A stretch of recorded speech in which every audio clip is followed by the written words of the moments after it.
디자로 인사하겠습니다. 사랑합니다. 축복합니다. 인사하겠습니다. 네, 우리 새해에는 이렇게 인사하겠습니다. 사랑전심, 사명전력, 신앙 성숙하는 한 해가 됩시다. 네, 이렇게 인사하겠습니다.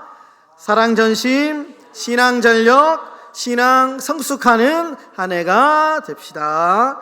네, 여러분 오늘 2025년 동안 이 새해 맞이는 잊어버리면 안 됩니다. 사랑전심, 사명, 전력, 신앙, 성숙. 네, 이 세 마디는 머리에, 가슴에 여러분들 깊이 새기시고, 정말 꾹 누르면 사랑, 진심, 사명, 전력, 신앙, 성숙 이렇게 나올 정도로 여러분들 그렇게 외우시면 좋을 것 같습니다.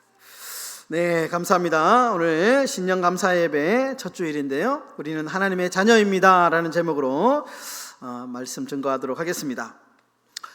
여러분, 내가 어떤 존재인가, 나는 누구인가를 이렇게 인식하는 것을 가리켜서 정체성이라고 이야기를 합니다. 나는 누구인가, 나는 나는 무엇을 하며 이 땅을 살아가는가, 나는 어디로부터 왔는가, 이런 것들을 자각하고 인식하는 것을 가리켜서 정체성이라고 이야기하죠. 그래서 이 정체성이라고 하는 것은 되게 중요합니다. 한 사람이 한 인생을 살아갈 때에 이 정체성이 잘 확립되어 있으면 그 사람이 삶의 목적이 분명하죠. 그래서 잘 흔들리지 않습니다. 가다가 좀 흔들리거나 뭔가 어렵고 힘들 때에 있다 할지라도 빨리 극복합니다. 빨리 극복하죠. 반대로 이 정체성이 잘 확립되어 있지 않으면 쉽게 흔들리고요, 목적이 자꾸 바뀝니다. 삶의 목적이 왔다 갔다 하죠. 마치 풍랑에 이렇게 흔들리는 배처럼 그렇게 되는 것이죠. 정체성이라고 하는 것은 매우 중요합니다.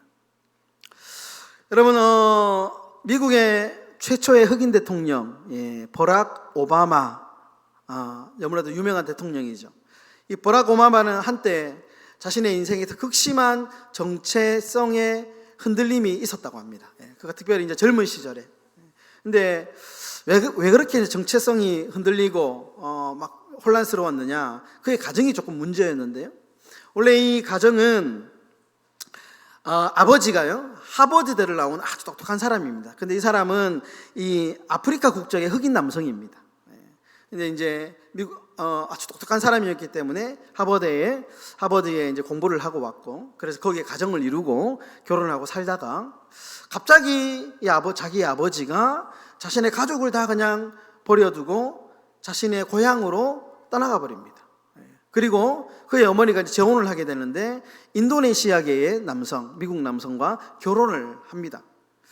그때부터 이제 오바마가 굉장히 막 자신의 정체성의 흔들림을 겪고 매우 혼란한 어떤 시기를 겪게 되었다고 합니다. 나는 무엇을 해야 되느냐? 나는 누구이냐? 자신의 아버지가 자리를 버리고 가버렸고, 아버지라고 하는 사람이 있는데 진짜 아버지가 아니잖아요. 그러면서 미국 사회에서 또 인종차별이 얼마나 심합니까? 그러면서 정체성의 위기를 겪으면서 혼란스러운 삶을 살다가 어느 한 교회에 그가 들어가게 됩니다. 그리고 거기서 예수를 만나고 원하던 다 벌었습니다. 자신의 정체성이 누구냐, 나는 앞으로 무엇을 하면서 살아야 되느냐에 대한 정확한 해답을 얻게 됩니다. 이 오바마가 굉장히 똑똑했던 것 같아요. 그래가지고 자신은 나는 어려운 사람을 도와주는 인권 변호사의 길을 걸어가야 되겠다 생각하고 공부를 열심히 해가지고요, 변호사가 됩니다. 그리고 이제 소외되고 돈 없고 가난한 사람들을 위해서 변호해주고 그렇게 좋은 일을 하게 되죠. 그러다가 자신의 세력을 얻게 되고 정치에 입문하게 되고 결국에는 미국의 최초의 흑인 대통령까지 오르게 됩니다. 여러분, 이처럼 한 사람이 어떠한 이 정체성을 확립하느냐, 내가 누구이냐, 이것은 곧 내가 앞으로 어떻게 무엇을 하며 살아갈 것인가에 대한 아주 중요한 질문이고, 이 정체성으로부터 그 답이 나온다는 것이죠. 그 답이 나옵니다. 여러분, 그래서 종교 철학자 마틴 부버라고 하는 아주 유명한 이 유대인 종교 철학자는 이렇게 말합니다. 역사의 새로운 창조는 인간이 하나님과 맺고 있다고 굳게 믿는 관계와 정체성에서부터 시작한다. 여러분, 거창한 말 같지만 내가 앞으로 미래에 어떠한 일을 하며 어떤 인생을 살 것인가 하는 것은 내가 하나님과 어떤 관계인가, 어떤 정체성을 확립하고 있느냐에 따라서 그 인생이 달라진다는 겁니다. 그럼 바울은 하나님을 믿는 우리의 정체를 로마서 8장에서 분명하게 이렇게 말합니다. 로마서 8장 16절 한번 다 같이 읽도록 하겠습니다. 성령이 친히 우리의 영과 더불어 우리가 하나님의 자녀인 것을 증언하시나니. 여러분, 사랑하는 성도 여러분, 우리의 정체는 어떤 정체냐? 우리는 바로 하나님의 자녀의 정체다. 여러분, 우리는 하나님의 자녀인 줄 믿습니다. 이것이 우리의 정체다. 우리의 정체성이다. 우리는 누구냐? 하나님의 자녀다. 하나님의 자녀다 라는 것이죠. 여러분, 오늘 사도 요한도요, 오늘 본문에도 똑같이 바울과 같이 우리의 정체성에 대해서 이렇게 말합니다. 요한일서 3장 1절과 2절. 보라, 아버지께서 어떠한 사랑을 우리에게 베푸사 하나님의 자녀라 일컬음을 받게 하셨는가. 우리가 그러하도다. 사랑하는 자들아, 우리가 지금은 하나님의 자녀라. 요한 사도도 바울처럼 우리는 어떠한 존재이냐, 우리는 어떠한 정체성을 가지고 살아가야 되느냐, 하나님의 자녀라고 하는 분명하고 확실한 정체를 가지고 살아야 된다, 그렇게 말씀합니다. 여러분, 2025년 이제 한 해 새해를 출발하면서 이러한 마음이 좀 있었으면 좋겠어. 나는 어떠한 사람이냐? 세상에 두 발을 딛고 살아가지만 그러나 우리는 하나님의 자녀다. 나는 하나님의 자녀다. 나는 하나님의 자녀다라고 하는 이 확실한 정체성 위에 2025년도를 새롭게 출발하시는 저와 여러분들의 삶이 다 되시기를 예수님의 이름으로 축원합니다. 여러분, 첫 번째, 하나님의 자녀는 어떤 사람이냐? 소망을 품고 살아가는 사람입니다. 여러분, 하나님의 자녀에게는요, 소망이 있습니다. 소망. 오늘 3장 3절의 말씀 우리 한번 띄워주시고요, 다 같이 한번 읽어보도록 하겠습니다. 주를 향하여 이 소망을 가진 자마다 그의 깨끗하심과 같이 자기를 깨끗하게 하느니라. 여러분, 소망이 있습니까? 여러분들 마음속에 소망, 소원 말고요, 소원. 여러분, 소망하고 소원하고 다릅니다. 많은 사람들이 그저 소원을 소망이라고 잘못 생각하는 경향이 있어요. 여러분, 소망하고 소원은 완전히 다릅니다. 나는 잘 이렇게 육신에 잘 건강하게 지내는 것, 올해 한 해 아프지 않고 병약하지 않고 건강하게 사는 것, 이거는 소원입니다. 우리 자녀들이 올해는 좀 시집장가 가서 좋은 가정 이루는 것, 이거는 소망이 아니고 소원입니다. 올해는 조금 더 큰 아파트에서 좋은 보금자리를 이렇게 가지는 것, 이거는 소망이 아니고 소원입니다. 이 땅에서 잘 먹고 잘 사는 거, 이거는 소망이 아니고 소원입니다. 그럼 소망은 뭐냐? 오늘 3장 3절에 요한 사도가 우리에게 이 소망을 가르쳐 줍니다. 소망은 뭐냐? 3장 3절의 시작을 이렇게 시작하죠. 주를 향하여 이 소망을 가진 자마다. 여러분, 소원은 지극히 개인적인 바람입니다. 지극히 개인적인 바람. 내 가정이 잘 되는 것, 내 자녀가 잘 되는 것, 아프지 않는 것, 이거는 나쁜 게 아니고, 이거는 지극히 개인적인 것은 소원입니다. 그 소원은 뭐냐? 소원은 주님을 향하는 겁니다. 주님을 향하는 것. 하나님, 올해 한 해는 우리 행복한 교회가 정말 더 성숙한 교회가 되기를 원합니다. 이거는 소망이죠. 하나님, 내가 올해 한 해는 예수를 더 많이 닮아가는 그런 사람 되기를 원합니다. 이거는 소망입니다. 소망입니다. 하나님, 이 올해 한 해는 우리 교회가 정말 더 많이 선교사에게 매진할 수 있도록 우리 교회를 축복해 주십시오. 이거는 소망입니다. 이거는 다 주님을 향한 것, 주님의 영광을 위하여, 하나님 나라와 주의 복음을 위하여, 하나님 내가 내게 주어진 시간과 물질과 에너지를 주님을 위하여 집중하고 쓸 수 있는 한 해가 되게 해달라고. 이건 소망입니다. 소망. 여러분 2025년도 한 해는 이런 소망의 한 해가 되실 수 있기를 주의 이름으로 축원합니다. 여러분 민들레 아시죠? 들에 가면 민들레 있습니다. 민들레에 또 다른 이름이 있다고 합니다. 그 이름이 뭐냐? 구덕초라고 합니다. 구덕초. 9개의 덕을 가진 풀이다 해서 구덕초라고 하는데요, 9개의 덕이 뭐냐?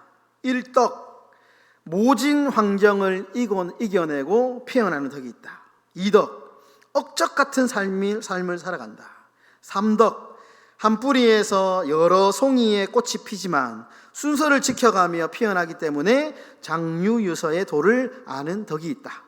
4덕, 천기를 알아서 선악을 헤아리는 덕이 있고, 5덕, 꿀이 많아 곤충을 끌어들이는 정이 많은 덕이 있고, 6덕, 새벽 먼 동이 뜨면 가장 먼저 꽃을 피우는 근면한 덕이 있고, 7덕, 씨앗이 제각기 바람을 타고 날아가는 자수성가의 덕이 있고, 8덕, 흰즙, 민들레는 흰즙이 있잖아요. 흰즙이 사람에게 이로운 귀한 약효가 있는 덕이 있고, 나머지 9덕, 뿌리, 이파리 모든 것을 먹을 수 있는 살신성인의 덕이 있다. 그렇게 해서 이 민들레의 이름은 구덕초라는 이름이 있답니다. 멋있죠? 구덕초. 여러분, 우리가 들판에 피어있는 그 이름 모를 풀 한 포기도 그것을 하나님이 입히신다는 것을 알면 우리가 쉽게 절망하지 않습니다. 하늘의 공중에 나는 새들이 먹이지도 않고 입히지도 않는, 돌보지도 않는 그 새들이 하나님이 그 새조차도 입히시고 먹이신다는 사실을 알면, 여러분 비록 이 땅 가운데 살면서 우리가 힘들고 지치고 어렵지만 절망하지 않을 수 있습니다. 절망하지 않을 수 있습니다. 여러분 예수님 우리에게 절망 중에 있는 하나님의 자녀들에게 이렇게 권면하시죠. 마태복음 6장 30절에서 32절. 오늘 있다가 내일 아궁이에 던져지는 덜풀도 하나님이 이렇게 입히시거든 하물며 너희일까 보냐. 믿음이 작은 자들아. 그러므로 염려하여 이르기를 무엇을 먹을까 무엇을 마실까 무엇을 입을까 하지 말라. 이는 다 이방인이 구하는 것이라. 너희 하늘 아버지께서 이 모든 것이 너희에게 있어야 할 줄을 아시느니라. 여러분 절망 중에 고난 가운데 정말 어떻게 살아가야 될지 모르는 이 막막한 현실 가운데 이 말씀을 붙잡아야 됩니다. 오늘 있다가 내일 아궁이에 던져지는 들풀도 하나님이 먹이시는데 하물며 우리를 버려두시겠느냐. 하나님의 자녀를. 여러분 속이 깊은 사람은 변덕이 없습니다. 여러분 소망이 있는 사람은 어떤 경우에도 변하지 않습니다. 변하지 않습니다. 그래서 영국의 성직자인 종교개혁자인 킹슬리라는 사람이 이렇게 말합니다. 제 갈 길을 바로 아는 사람에게 세상은 길을 비켜준다. 제 갈 길을 바로 아는 사람에게 세상은 길을 비켜준 자. 여러분 이 땅의 교회가 우리 교회가 가야 할 길을 안다면 우리의 앞날은 소망으로 넘쳐날 것입니다. 이 땅의 성도들이 이 땅 가운데서 내가 무엇을 하며 살아야 되는지 분명한 소망만 가지고 있다면 우리의 길은 열리는 것이죠. 길은 열리는 것입니다. 여러분 올 한 해 하늘의 소망, 하나님 주시는 소망으로 충만하시는 한 해가 되시기를 주님의 이름으로 축원합니다.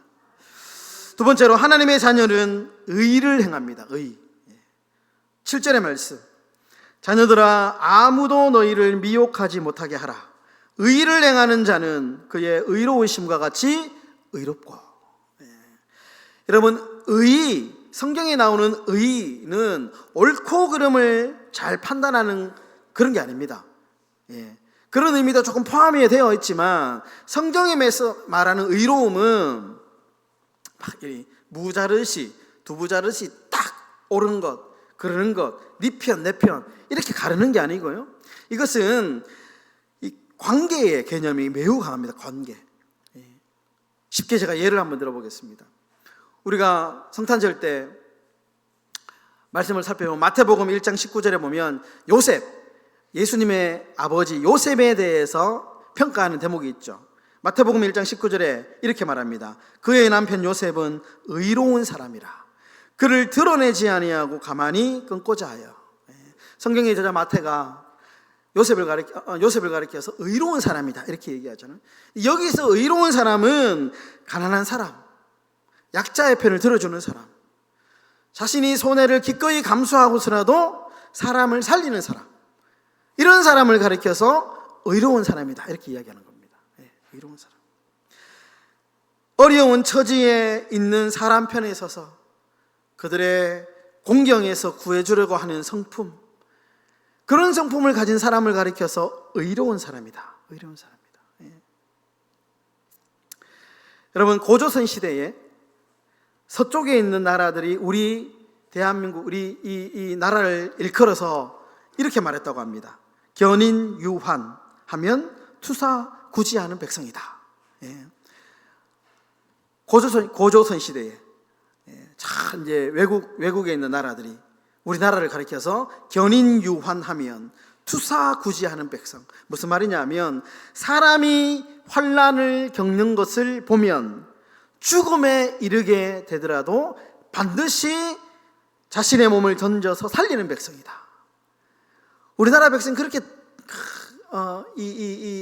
의로움이 있는 백성이라는 거예요. 덕이 있는 백성이라는 거예요. 남이 어려움에 처하면 가만히 보지를 못하고 도와주는 사람이다.